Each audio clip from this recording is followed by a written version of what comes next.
Guys নিমন্ত্রণ বাড়িতে খেতে গিয়ে শালা এমন ভাবে অপমান করবে কখনো ভাবতে পারিনি। গাইস সকালবেলা ঘুম থেকে উঠে 4 কোটি টাকার ব্রাশে 2 কোটি টাকার মাজন নিয়ে দাঁতগুলো একটু চকচকে ঝকঝকে করছিলাম, আর তারপর ব্রাশ করা হয়ে গেলে মুখ ধুয়ে আমার কালো থোবড়াটা একটু পরিষ্কার করছিলাম। শালা আমি কালো না, আমার এই ক্যামেরাটা কালো।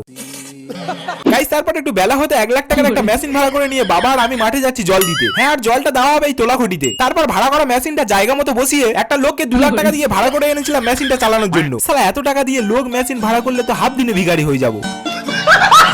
তারপর ভাড়া করা লোকটা সব ফিটফাট করে নিয়ে মেশিনটা চালিয়ে দিতে 140 কিলোমিটার বেগে জল পড়ছিল তোলাঘটিতে। হ্যাঁ, তারপর বেশ কয়েক বছর ধরে মেশিনটা চলার পর তোলাঘটিতে জল ভর্তি হয়ে গেলে ভাড়া করা মেশিনটা নিয়ে চলে গেলাম বাড়ির দিকে। এরপর দুপুর বেলার পেট পুজোটা সারতে যাচ্ছে একটা নিমন্ত্রণ বাড়িতে, আর নিমন্ত্রণ বাড়ি যেতে যাতে কোনো অসুবিধা না হয় তার জন্য একটা লেডিস বডিগার্ডকে সঙ্গে করে নিয়ে যাচ্ছি। এরপর নিমন্ত্রণ বাড়িতে গিয়ে দেখি একজন তো খাওয়ার থেকে বেশি মাখামাখি করেছে। গাইস তারপর আমাদেরকে কিছুক্ষণ বসতে বললো, কারণ আগের ব্যাচের লোকেরা এখনো খাওয়া দাওয়া করে ওঠেনি। হ্যাঁ, তারপর কয়েক বছর ধরে বসে থাকার পর ফাইনালি খেতে বসে বললাম। বলছিলাম কাকু চিকেন করেছো, মাটন করতে পারোনি? শালা খ্যাপাচোদা যা হয়েছে তাই খা, আবার মাটন করছে। কি শালা এত বড় অপমান! এর পরের বার থেকে আর কোনো নিমন্ত্রণ বাড়ি খেতে যাব না।